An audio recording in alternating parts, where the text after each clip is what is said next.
এক সময়ের কথা। ছোট্ট এক গ্রামে বাস করত রামু নামের এক গরিব কৃষক। রামু খুব পরিশ্রমী, সৎ আর সাহসী ছিল। তার এক টুকরো জমি ছিল, যেখানে সে চাষাবাদ করত। কিন্তু জমির এক কোণায় ছিল এক পুরনো, বিশাল তেঁতুল গাছ। গ্রামের সবাই বলত, ওই গাছে পেত্নী থাকে, সন্ধ্যার পর ওখানে যাস না। রামু অবশ্য এসব কথায় বিশ্বাস করত না।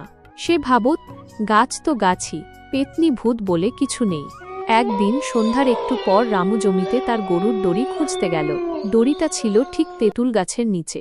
সে হাঁটতে হাঁটতে গাছটার নিচে গেল, আর তখনই ঘটল অদ্ভুত কিছু ঘটনা। হঠাৎ তেঁতুল গাছের ডাল থেকে নামল লাল শাড়ি পরা এক মহিলা। সে বলল, এই গাছ আমার, তুমি কেন এখানে এসেছো? রামু একটু ভয় পেলেও তারপর সে সাহস করে পেত্নীকে বলল, আমি শুধু আমার গরুর দড়ি খুঁজতে এসেছি, আমি কারো ক্ষতি করি। পেত্নী বলল, তুমি সাহসী, কিন্তু এই গাছ থেকে কেউ কিছু নিতে পারে না। রামু মাথা চুলকে বলল, তাহলে গাছটা কি শুধু তোমার খাওয়ার জন্য? কেউ যদি গাছের ছায়ায় বসে, সেও কি যাবে না? পেত্নী একটু থেমে হেসে ফেলল। তুমি মজার কথা বলো। আচ্ছা শোনো, যদি তুমি আমাকে একদিন খুশি করতে পারো, আমি গাছটা তোমার জমির অংশ করে দেব। রামু রাজি হল। পরদিন সকালে সে এসে পেত্নীর জন্য এক থালা পান্তা ভাত আর শুকনো মরিচ ভাজা নিয়ে এলো। সেই খাবার খেয়ে পেত্নী খুশি হয়ে বলল, তুমি মন ভালো করতে জানো, এখন থেকে গাছটা তোমার। গ্রামের লোকেরা অবাক হয়ে দেখল, রামুর জমিতে ফসল দ্বিগুণ হচ্ছে।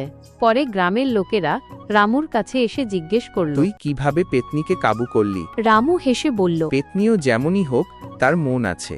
যদি কেউ দয়া করে কথা বলে আর একটু ভালো ব্যবহার করে, তবে পেত্নীও বন্ধু হতে পারে। তখন থেকে তেঁতুল গাছের পেত্নী আর রামু ছিল দারুণ বন্ধু। আর গ্রামের সবাই বুঝল, ভয় নয়, ভালোবাসাই সব সমস্যার সমাধান। এরকম আরও মজার কার্টুন পেতে চ্যানেলটিকে সাবস্ক্রাইব করুন এবং একটি লাইক দিন।